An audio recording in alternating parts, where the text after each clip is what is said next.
जुवांक प्रकाशवनी 1000 वर्सांचें राज. चॅप्टर 20.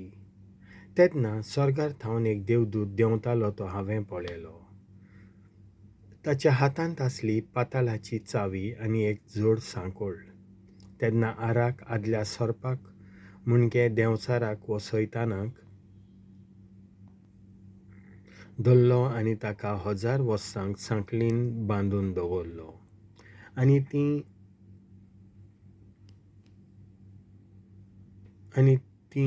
1000 वर्सां सरो पर्यंत ताणें आनीक राष्ट्रांक फसयना जावंक ताका पाताळांत शेवटिलो. तें पाताळ धांपलें आनी ताच्या दाराचेर शिक्को मारलो.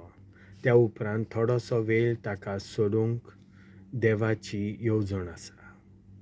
उपरांत हांवें सदरो पळयल्यो आनी जे कोण तांचेर बसले तांकां देवान जोडटी करची पदवी दिली.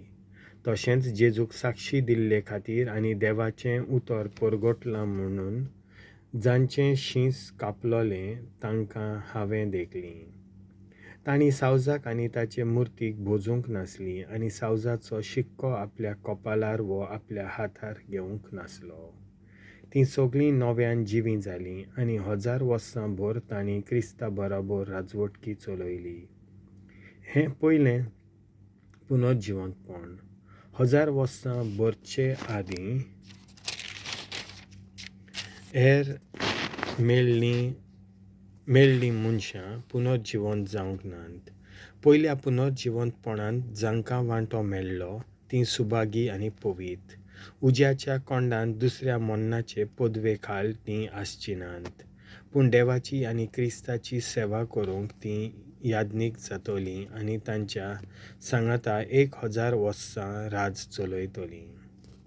सैतान हारवता. 1000 वर्सां भरल्या उपरांत देव सैतानाक बंदखणींतलो सोडयतलो आनी तो आख्ख्या संवसाराच्या राष्ट्रांक फसोवंक भायर सरतलो. त्या राष्ट्रांचीं नांवां गोग आनी मागोग. सैतान तांकां झुजाक एकठांय करतलो. दर्याचे देगेर रेंवेच्यो कण्यो आसात तितली व्हड त्या फौजांची संख्या. ह्यो फौजो आख्ख्या देशाचेर चडून गेल्यो आनी भक्तांच्या पेण्याक मुणगे देवाचे अपुरबायेच्या शाराक तांणी वेदो घातलो. पूण स्वर्गार थावन उजो देंवलो आनी उज्यान तांचो भस्म केलो. तेन्ना तांकां फसयतालो त्या देंवचाराक देवान जळट्या गंधकाच्या कोंडांत शेवटिलो. तातूंत तो सावजाच्या आनी खोट्या प्रवाद्याच्या वांगडा दीस रात तळमळटलो सासणाच्या सासणांक. निमाणी जोडटी. उपरांत हांवें देखलें एक व्हडलें धवें शिंवासन आनी ताचेर बसून आसलो ताका हांवें पळयलो. ताचे मुखा वेलीं पृथूम आनी मळब पडून गेलीं आनी तांची सावळी पर्यान उरूंक ना. आनी मेल्ल्या मनशांक हांवें पळयलीं, व्हडांक तशें ल्हानांक. तीं शिंवासना मुखार उबीं आसलेलीं. पुस्तकां उगडलीं आनी उपरांत आनीक एक पुस्तक उगडलें. हें म्हणल्यार जिविताचें पुस्तक. पुस्तकांचेर तांच्यो कण्यो बरयल्ल्यो आसल्यो त्या प्रमाणें मेल्ल्यांची मनसुबी जाली. आपल्या पोटांत आसलीं तीं मेल्लीं मनशां समुद्रांत पोत्तून दिलीं. तशेंच मरणान आनी पाताळान आपणाचे आधीन आसलेलीं मनशां पोत्तून दिलीं आनी आपल्या कण्याय प्रमाणें देवान जोडटी केली. तेन्ना मरणाक आनी पाताळाक उज्याच्या कोंडांत शेवटिलीं. हें उज्याचें कोंड म्हणल्यार दुसरें मरण.